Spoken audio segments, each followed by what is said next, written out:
The WWE has been entertaining audiences for over 60 years with wrestling and more. Over the years, WWE has become known for iconic stars, larger-than-life personalities, and blockbuster events. And with the millions of fans around the world, it's no surprise that some wrestlers simply can't click with the crowd, which in some cases have given a wrestler a career-deteriorating stigma known as overpushed. In the world of pro wrestling, pushing a wrestler refers to the company's efforts to promote and elevate them to a higher level of success. Pushing can include giving a wrestler more television time, featuring them in high-profile storylines, or even giving them championship opportunities. Essentially, pushing a wrestler is the company's way of saying, "We believe in you, bro, and we want to make you a big star," with a perfect example being Austin Theory, who had just beat John Cena at WrestleMania and is one of the youngest United States champions of all time. So, does WWE overpush their stars? That answer is a bit complicated, because on the one hand, WWE has a long history of pushing certain wrestlers to the top of their card. Names like Hulk Hogan, Stone Cold, and John Cena are just a few examples of wrestlers who have been given significant pushes throughout their careers. These wrestlers were always featured in high-profile storylines and were always given championship reigns. However, on the other hand, WWE has also always been criticized for not pushing certain wrestlers.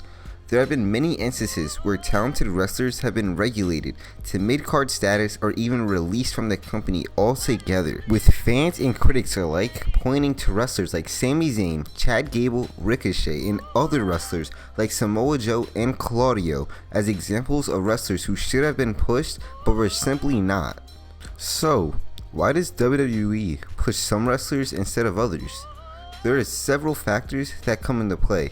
First and foremost is a wrestler's charisma and marketability, because WWE is, and at its core, a business, and the company wants to promote wrestlers who will appeal to the widest possible audience. In addition to charisma and marketability, a wrestler's in-ring ability can also be a factor in whether or not they get pushed.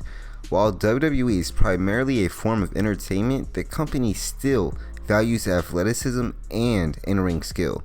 Also, one of the main criticisms of WWE's pushing strategy is that it can be inconsistent and unpredictable. Sometimes a wrestler will be given a major push and become an overnight sensation, while other times seemingly deserving talents will languish in the main card for years with little to no momentum. This inconsistency can lead to frustration among fans and performers alike, and can make it difficult to predict who the company will choose to push next. Another factor that can impact a wrestler's push is backstage politics. Like any workplace, WWE has its fair share of politics and power struggles. For example, wrestlers who have good relationships with management or who are seen as favorites may be more likely to get pushed more than others. Whether or not WWE overpushes their stars is a complex issue with no easy answer.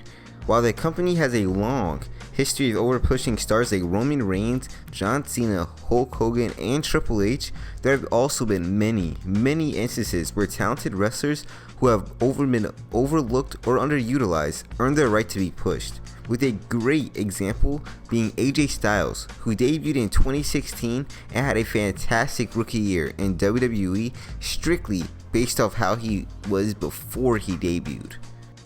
And quite possibly, the biggest star to earn their push was Daniel Bryan, as in 2013 to 2014, Bryan was on the run of his career, and with the help of fan support, he was slotted into the main event at WrestleMania 30, and which is considered one of the greatest moments of this generation and in WrestleMania history. WWE's tendency to overpush their stars is driven by a desire to create larger-than-life characters, generate revenue, and maintain their reputation as a star-driven organization. However, there are potential consequences to this practice, including fan backlash and burnout amongst wrestlers, and it is essential for WWE to strike a balance between pushing their stars and ensuring that their product remains entertaining and engaging to fans while also protecting the health and well-being of their wrestlers. So now, the question is to you: does WWE overpush their wrestlers?